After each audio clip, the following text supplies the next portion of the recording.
મારા મત વિસ્તારમાં આટલો મોટો પ્રોગ્રામ છે, પણ વહીવટી તંત્ર દ્વારા નથી મને ફોનથી જાણ કરવામાં આવી કે નથી મને આમંત્રણ પત્રિકા આપવામાં આવી. આ તો મને સાંજે મોડા ખબર પડી. અહીંના કેટલાક સરપંચોએ આગ્રહ કર્યો કે ધારાસભ્ય સાહેબ તમે પણ હાજર રહેજો, અને કેટલાક વડીલોએ આગ્રહ કર્યો એટલે હું અહીંયા પધાર્યો છું. પણ હું સરકારનો પ્રતિનિધિ છું, સ્થાનિક ધારાસભ્ય છું. આટલો મોટો સરકારનો કાર્યક્રમ થતો હોય અને ધારાસભ્યને બાદબાકી કરવામાં આવે, આ મારી બદનામી નથી, પણ જે લોકોએ મને મત આપીને ધારાસભ્ય બનાવ્યા છે એ લોકોનું અપમાન છે. એટલે બીજી વાર આવું ભૂલ નહીં થાય એ પણ તમને ધ્યાન દોરવા માટે હું વિનંતી કરું છું. ભાજપની સરકાર ચૈતર વસાવાને દૂર રાખી અને આદિવાસી પટ્ટાની અંદર પોતાનો વ્યાપ વધારવા માંગે છે, પણ આ તો ચૈતર વસાવા છે. નમસ્કાર, આપ જોઈ રહ્યા છો નિર્ભય ન્યૂઝ અને હું છું આપની સાથે રિદ્ધિ. દેડિયાપાડાના ધારાસભ્ય ચૈતર વસાવા જેલમાંથી બહાર આવ્યા અને એ પછી જનમેદની આપણે આદિવાસી વિસ્તારની અંદર એટલી જોઈ, અને એ પછી ક્યાંક ભાજપે પણ એ સમજવાની જરૂર હતી કે કોઈ પણ નાનો મોટો કાર્યક્રમ કેમ ના હોય, ચૈતર વસાવાને જો તેઓ તેના સ્થાનિક ધારાસભ્ય છે તો એમને આમંત્રણ આપવું પડે. હવે કાર્યક્રમ એવો છે કે જે દેડિયાપાડા તાલુકો છે એમાંથી ચિગદા તાલુકો અલગ થાય છે.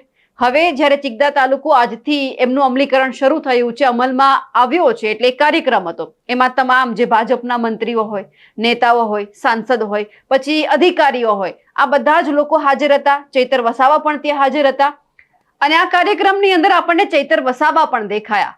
પણ એક વાત અહીંયા સમજવા જેવી એ બાબત છે કે જ્યારે ચૈતર વસાવા બોલવા માટે ઊભા થયા, સૌથી પહેલા તો જ્યારે જેલમાં ગયા હતા અને એ પછી ચૈતર વસાવા બહાર આવ્યા, એટલે આપણને ક્યાંક એમની જે આ વાણી છે એમાં ક્યાંક પરિવર્તન દેખાયું, ક્યાંક એમાં પરિપક્વતા આવી હોય તેવું પણ આપણને લાગ્યું. કારણ કે એમની જે વાત કરવાની શૈલી હતી, બધા જે મંચ ઉપર લોકો બેઠા હતા સન્માન સાથે એમણે બોલાવ્યા, કોઈ સરકારની તોછડાઈ નથી કરી, કોઈ સરકારની સામે તેમણે બાયો નથી ચડાવી. પણ જ્યારે તેઓ બોલવા માટે ઊભા થયા અને એ જ સમય દરમિયાન જ્યારે એમની બોલવાની જે છેલ્લી મિનિટો હતી એમાં એમણે સીધી જ ત્યાંના કલેક્ટર છે કે પછી મંત્રી હોય કે પછી સાંસદ હોય, તમામને ટકોર કરી દીધી છે. સૌથી પહેલા તો આપણે ચૈતર વસાવાને સાંભળવા છે અને એ પછી એ પણ સમજવું છે કે જો આદિવાસી વિસ્તારની અંદર આદિવાસી પટ્ટો ભાજપને કબજે કરવો હોય તો ક્યાંક એમને દરેક કાર્યક્રમની અંદર એમના જે સ્થાનિક ધારાસભ્ય છે, લોકો જે વ્યક્તિને પસંદ કરે છે એ નેતાઓને એમને આમંત્રણ આપવું પડશે. હવે આ કાર્યક્રમમાં ચૈતર વસાવાને આમંત્રણ આપવામાં આવ્યું છે કે તેઓ જાતે આવ્યા છે એ તમે ખુદ સાંભળી લો. આપની મધ્ય ઉપસ્થિત એવા રાજ્ય કક્ષાના મંત્રી શ્રી એવા ભીખુસિંહ પરમાર સાહેબ, જિલ્લા પંચાયતના પ્રમુખ એવા ભીમસિંહભાઈ તડવી સાહેબ, ભરૂચ લોકસભાના સાંસદ એવા મનસુખભાઈ વસાવા સાહેબ, પૂર્વ વન મંત્રી અને પૂર્વ ધારાસભ્ય એવા મોતીભાઈ વસાવા સાહેબ, પૂર્વ ડેડિયાપાડાના ધારાસભ્ય એવા મહેશભાઈ વસાવા સાહેબ, નર્મદા જિલ્લા વહીવટી તંત્ર કલેક્ટર સાહેબ, ડીડીઓ સાહેબ, નિયામક સાહેબ, પાંચ સાહેબ, સાથે સાથે જિલ્લા પંચાયતના પૂર્વ પ્રમુખ પરીક્ષાબેન શંકરભાઈ, પૂર્વ સભ્ય બહાદુરભાઈ, હાલના તાલુકા પંચાયતના સભ્ય એવા હિતેશભાઈ, નીતાબેન, ભારતીય જનતા પાર્ટીના નર્મદા જિલ્લાના પ્રમુખ નીલરાવ, મંચસ્થ તમામ આગેવાનો, જિલ્લાના તમામ વહીવટી તંત્ર અને આજુબાજુ વિસ્તારોમાંથી પધારેલા સરપંચશ્રીઓ, સભ્યશ્રીઓ, વડીલો, યુવાનો અને માતાબહેનો, સાથીઓ, આજનો દિવસ એ રાષ્ટ્રપિતા મહાત્મા ગાંધીજીનો જન્મદિવસ પણ છે. અને જે રીતે 1997માં ભરૂચ જિલ્લામાંથી જે પ્રકારે નર્મદા જિલ્લો છૂટો પડ્યો અને વિકાસને વેગ મળ્યો, એ જ પ્રકારે અઠવાડિયા પહેલા કેબિનેટની બેઠકમાં ગુજરાતની સરકારે ગુજરાતના 17 જેટલા તાલુકાઓ નવરચિત કરવા માટેની એક જાહેરનામું પ્રસિદ્ધ કર્યું. અને એમાં પણ ડેડિયાપાડા તાલુકામાંથી જ્યારે ચિગદા તાલુકો બની રહ્યો હોય તો આજના પ્રસંગે ઉપસ્થિત તમામ મહાનુભાવો અને તમામ લોકોને હું અભિનંદન પણ આપું છું અને ગુજરાત સરકારનો આભાર માનું છું. સાથીઓ, નવો તાલુકો બનવાથી જે પ્રકારની સેવાકીય પ્રવૃત્તિઓ અહીં તમામ વહીવટી અધિકારીઓ, વહીવટી કચેરીઓ આવી જશે, આ ગ્રામ્ય વિકાસ, ગ્રામ્ય વિસ્તાર આવનારા દિવસોમાં એક શહેરી વિસ્તારમાં તબદીલ થવાનો છે.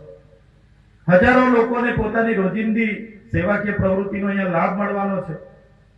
સાથે સાથે આ વિસ્તારના જે પણ સીમાંકનમાં ગામો આવ્યા છે, તમામ પંચાયતો હોય, તમામ લોકો હોય, જેમ નાનો તાલુકો હશે વહીવટી રીતે સરકાર પણ વધુ ધ્યાન આપશે અને ઝડપી વિકાસમાં એમાં પ્રયાસો થવાના છે. ત્યારે આજના આ ઐતિહાસિક દિવસે અહીં ઉપસ્થિત થઈને ગર્વ થાય છે.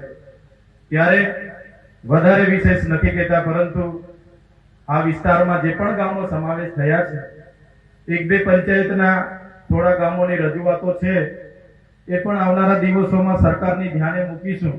જ્યારે પણ સીમાંકન નક્કી થયું હશે ત્યારે સર્વે થયો હશે, પણ કેટલાક એ બાજુના ગામોની અમારા પર પણ અરજી આવી છે કે અમને ડેડિયાપાડા 12 કિલોમીટર પડે છે, ચિકદા અમને 30 કિલોમીટર પડે છે. ત્યારે એ બાબતે પણ આવનારા દિવસોમાં થોડો સુધારો વધારો થાય એ બાબતને લઈને સરકારને ધ્યાન પર મૂકીશું. ત્યારે અહીં આજના પ્રસંગે વધારે સમય નથી લેતા, પણ મંચસ્થ ઉપસ્થિત તમામ મહાનુભાવો, અધિકારગણ, પત્રકાર મિત્રો, પોલીસ મિત્રો, તમામ જિલ્લાના વહીવટી તંત્રને ફરી એકવાર આજના દિવસે ખૂબ ખૂબ અભિનંદન પાઠવું છું. સાથે સાથે આશા રાખીએ છીએ આવનારા ભવિષ્યમાં ચિકદા તાલુકો એક વેગવંતો બને, આ વિસ્તારના છેવાડાના વ્યક્તિ સુધી વિકાસ પહોંચે, સરળ વહીવટ થાય, એ જ અપેક્ષા સાથે એક નાની આજના શુભ દિન એક નાની મારી જે ધ્યાન દોરવા જેવી બાબત છે તે પણ કલેક્ટર સાહેબ અને મંત્રી સાહેબને હું ધ્યાન પર મૂકું છું. માનનીય કલેક્ટર સાહેબ અને મંત્રી સાહેબ, મારા મત વિસ્તારમાં આટલો મોટો પ્રોગ્રામ છે, પણ વહીવટી તંત્ર દ્વારા નથી મને ફોનથી જાણ કરવામાં આવી કે નથી મને આમંત્રણ પત્રિકા આપવામાં આવે. આ તો મને સાંજે મોડા ખબર પડી. અહીંના કેટલાક સરપંચોએ આગ્રહ કર્યો કે ધારાસભ્ય સાહેબ તમે પણ હાજર રહેજો, અને કેટલાક વડીલોએ આગ્રહ કર્યો એટલે હું અહીંયા પધાર્યો છું. પણ હું સરકારનો પ્રતિનિધિ છું, સ્થાનિક ધારાસભ્ય છું. આટલો મોટો સરકારનો કાર્યક્રમ થતો હોય અને ધારાસભ્યને બાદબાકી કરવામાં આવે, આ મારી બદનામી નથી, પણ જે લોકોએ મને મત આપીને ધારાસભ્ય બનાવ્યા છે એ લોકોનું અપમાન છે. એટલે બીજી વાર આવું ભૂલ નહીં થાય એ પણ તમને ધ્યાન દોરવા માટે હું વિનંતી કરું છું. મને આ અવસરે જે 5 મિનિટ બોલવા માટેની તક આપી છે એ બદલ વહીવટી તંત્ર અને જેમણે મને સાંભળ્યા છે, જેમણે મારું સ્વાગત કર્યું, સન્માન કર્યું, એવા તમામ લોકોનો હું આભાર માની વિનમું છું. ધન્યવાદ.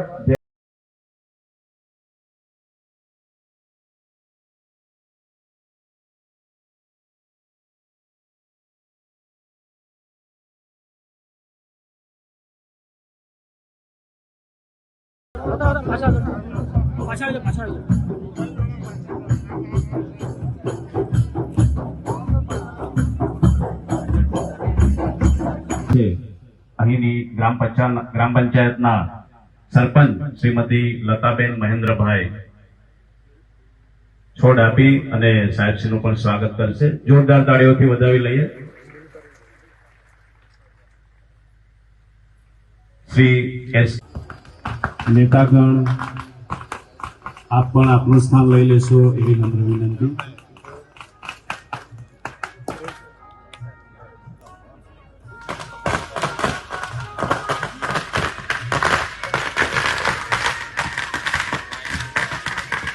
વરદ હસ્તે દીપ પ્રાગટ્ય થશે. તાળીઓના હર્ષનાદ સાથે આપણે સૌ વધાવી લઈશું. ઉપસ્થિત ભાઈઓ બહેનો, આપણે આજે આ સુંદર મજાના કાર્યક્રમમાં દીપ પ્રાગટ્ય થઈ રહ્યું છે, ત્યારે મહેમાનશ્રીઓના વરદ હસ્તે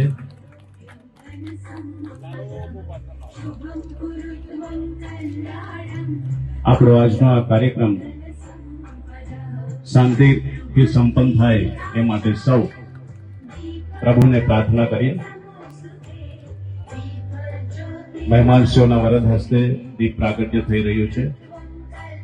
એકવાર ફરી તાળીઓના હર્ષનાદ સાથે આપણે આ કાર્યક્રમને આગળ ધપાવીએ. વધારે આદિવાસી સમાજે તો હવે સ્વીકારી લીધું છે કે અમને ચૈતર વસાવા જોઈએ છે, કારણ કે જે રીતે ચૈતર વસાવા લડે છે, ચૈતર વસાવાને સારી રીતે ખબર છે એમને ક્યાં ઊભું રહેવું છે, ક્યાં રોકાવું છે, કોની સાથે જઈને લડવું છે. અને આદિવાસી પટ્ટાની અંદર તમે જાઓ છો, ત્યાંના લોકોને જો તમે સમજો તો એ લોકોને પણ એવા જ વ્યક્તિની, એવા જ સ્થાનિક નેતાની જરૂર છે જે એમની સાથે ઊભા રહે છે, એમના માટે લડે છે, એમને જ્યારે જ્યારે જરૂર છે ત્યારે એમની પડખે આવીને ઊભા રહે છે, એમના એક સમયનો હુંકારો બને છે. એવા જ એમને નેતાઓની જરૂર છે. અને ભાજપે એ પણ સમજવું પડશે કે 100, 200, 500 કાર્યકર્તાઓ આમ આદમી પાર્ટીમાંથી છૂટા પડે કે ક્યાંય બીજે જાય, એમનાથી આદિવાસી વિસ્તારની અંદર પોતાનો વ્યાપ વધારવો અઘરો છે. કારણ કે જેટલા પણ નેતાઓ છે મહેનત તો કરી રહ્યા છે કે આદિવાસી વિસ્તારની અંદર ચૈતર વસાવવાનું કોઈ જો બીજો વ્યક્તિ એમના જેવું મળે કે જેથી કરીને લોકો એમના ઉપર ભરોસો રાખે, પણ એવું નથી. ચૈતર વસાવા જે રીતે લડે છે એ જ રીતે લોકોને પસંદ છે. કારણ કે જ્યારે જ્યારે લોકો માટે જવાબદારી સ્વીકારવાની વાત આવે છે ત્યારે ચૈતર વસાવા આગળ પાછળ કંઈ પણ વિચાર્યા વગર પોતાની જવાબદારી છે એ સ્વીકારી લે છે.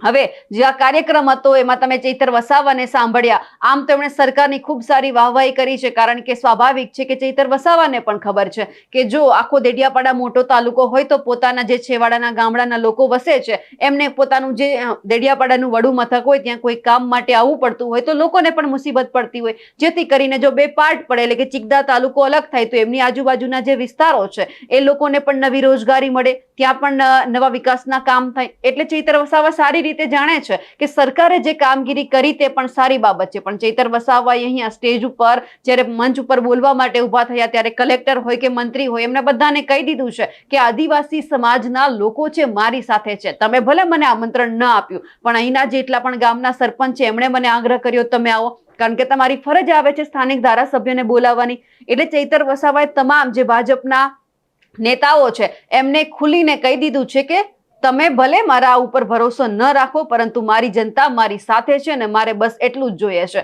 અને જે રીતે આપણે ચૈતર વસાવાના જે સૂર બદલાયા છે, જે આખી એક પરિપક્વતા આવી છે એ પણ આપણે જોયું છે. અને ખાસ કરીને હવે ક્યાંક લડાયક ચહેરો એ પણ જોવા મળશે પોતાના વિસ્તારના લોકો માટે કે જ્યારે લોકોને જરૂર છે ત્યારે તેઓ કઈ પણ જગ્યા પર હશે અને કંઈ પણ વિચાર્યા વગર પોતાની જનતા માટે તેઓ ઊભા રહેશે. હવે પણ જે ચૈતર વસાવાએ વાત કરી છે તેમને લઈ આપ શું માનો છો કમેન્ટ કરીને ચોક્કસથી જણાવજો. સાથે જ અમારી નિર્ભય ન્યૂઝ ચેનલને લાઇક, શેર અને સબસ્ક્રાઇબ કરવાનું ભૂલશો નહીં. નમસ્કાર.